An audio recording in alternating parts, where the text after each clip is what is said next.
Hi, and welcome back to EMC TV. We're here on the floor of the RSA convention in San Francisco. I'm Maggie Burke, and I'm here with Larry Clinton, who is the president and CEO of the Internet Security Alliance. Welcome.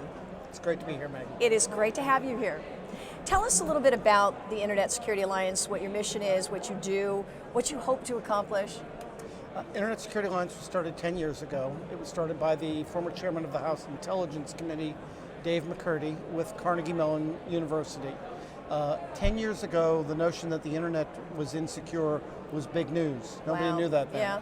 Yeah. So we were originally started to get the threat and vulnerability information that was previously only going to the Department of Defense out to the private sector. Over the last 10 years, we've evolved into a multi-sector trade association focused specifically on cybersecurity. And our mission is to take advanced technology, blend it with business economics and public policy to create a sustainable system of cybersecurity. It's the terms economics and sustainability that really we think separates us off from a lot of other people who operate in the space. Now, I know you're based in Washington, D.C., and you have a tremendous presence on the Hill. People pay attention to what the ISA says most of the time, right?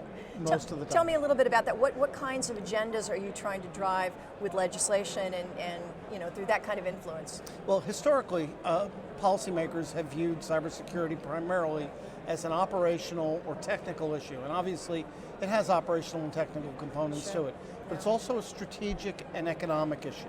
And unless you blend the strategies and the economics into the public policy, you're going to have something that may work technically, but is unsustainable. So that's what we've been driving. What we believe is that we need to have a market-oriented system of cybersecurity. This can't be accomplished through government regulation. The internet just doesn't fit well with that.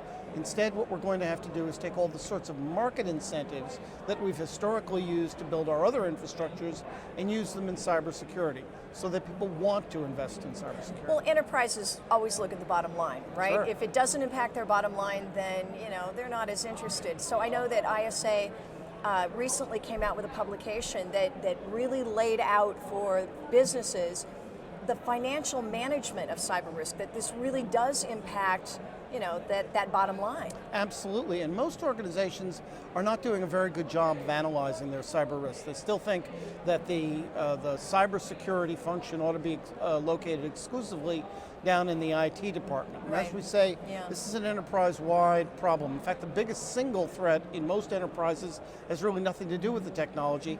It's the insiders. It's badly trained people, or sometimes corrupted people, or sometimes just angry people. Disgruntled former employees are a big problem. So you need to work all of these things in together. So we've been working with the American National Standards Institute for 4 years, and we've come up with a program. So we started with the 50 questions every CFO ought to be asking about cybersecurity, and then came out with a second publication, which was essentially the answers to those 50 questions. How should an organization structure itself so that it was properly appreciating what was really at risk in the corporation from a cyber perspective, and then put in place ways to defend it? What kind of response are you getting from the C-level audience? Well, we're getting a slow response, frankly. There is clear statistical evidence that more CFOs and CEOs are beginning to take control and ownership over the cyber function, separating it from the CIO and the CSO, who frankly have a kind of conflict of interest. Because a lot of CEOs will hire somebody and they'll hire a CIO and expect him to make it all secure. So when the CIO, take care of it, exactly. right? So CIO shows up and says, we've got a vulnerability, so well, what do I hire you for? Go fix it. So we have to have an evolution of this. And we're seeing some movement in that direction, and that's good.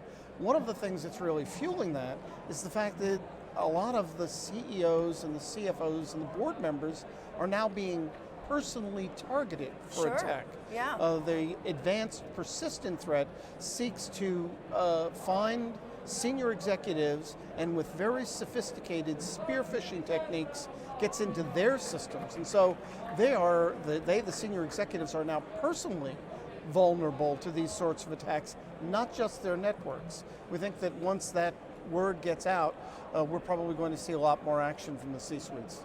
How much more sophisticated are the attackers and the attacks today than they were even a year ago or 5 years ago? Much more sophisticated. What's the difference? What are you seeing that's different today? Well, the number of designer malware systems that are being created. Historically, what we would have were sort of crude attacks where the malware was sort of generic. Sure. And they would use the same thing to attack everywhere. Now the malware is very sophisticatedly targeted to a specific company, sometimes a specific individual, and if it doesn't work, they come back with a different sort of malware. So it's persistently going at them. So one of the things that corporations have to begin to appreciate is that the bad guys are going to get into your network. Yeah. You just can't keep them out. But that doesn't mean that you can't manage them once they're Or in the control network. them once and they're control inside. them, absolutely. Yeah. And so, we're coming up with a series of not only technologies, but procedures that can help an enterprise manage their cyber risk, not wall themselves off from the cyber threat, because that can't happen. Now, I know that here at the RSA conference, you've been involved, you and some of the board members from the ISA have been involved in a couple of panels. You've done a role play, right? We did. Tell us about that, and what has the response to that been? Well, we've had a great response. We've had a lot of fun here at RSA. It's obviously the quintessential show in this space, and so we're really honored to have been able to offer a couple of panels. The first one took movie clips from popular movies, Live Free and Die Hard, and War Games, Sneakers, etc., and then use them to illustrate how cyber attacks can actually be exploited. These are movies that had cyber attacks exactly built into the plot line. Right. And one of the interesting things we find is that some of the things that would seem to be easy, like there's a scene in Live Free and Die Hard where they turn all the lights green, and actually you can't do that. But there's another scene in Live Free and Die Hard where they set off a huge fireball that rolls from miles and miles away and creates big explosions. Most consumers think, well, that's just science fiction, and actually you can do that. Wow. So that was the first thing, was to kind of use this popular media as a way to kind of increase awareness about what you can do and what your real vulnerabilities are, and some of this operates on the consumer side too, medical records being compromised and the like. So that was the first panel. Then the second panel was one, as you say, that dealt with a role play where we pretended that we were part of a fairly dysfunctional enterprise that had just gone through a cyber attack. Enterprise. Like many enterprises, not every enterprise. I'm sure the RSA enterprise, has this down exactly right, but most enterprises don't. And so when you have an event, you typically have infighting and finger pointing, and people are running for cover, and it actually exacerbates the problem. So after illustrating, we hope humorously or humorlessly, no. With or without humor? With Larry? humor. There you go. All right. In a funny way. After illustrating these in what we think is a funny way, we then laid out the prescriptions that we think that organizations can follow, which a lot of times are not all that difficult. I mean, one of the most underreported facts in the cybersecurity field is that 80 to 90% of these attacks can be successfully managed or mitigated simply by deploying the best practices, standards, and technologies that we already have on the shelf. It's not that we don't know how to do this, it's that we are not doing it yet. Right. Mostly that's an economic problem, it's a lack of investment. But we can lay out prescriptions that organizations can follow, and we think pretty successfully. Fantastic. One final question. Sure. What is next on the agenda for ISA? What's coming up in 2011? Well, we're going to try to expand our work with financial management of cyber risks, try to elevate that to the CEOs. We have a very exciting program going on supply chain management, one of the most difficult areas in the area of cybersecurity. We have another program that attempts to take the information sharing problem, we are not sharing information well, and invert the model so that we can come up with a different way to share information. We're getting some enthusiastic help from not only our corporate sponsors, but some of our government partners.